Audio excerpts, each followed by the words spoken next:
The book of Acts, chapter 3, verse 19.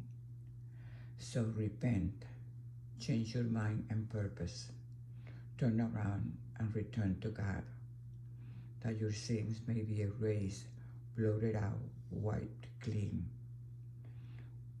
That times of refreshing from recovering the effects of heat, or reviving, which fresh air may come from the presence of the Lord.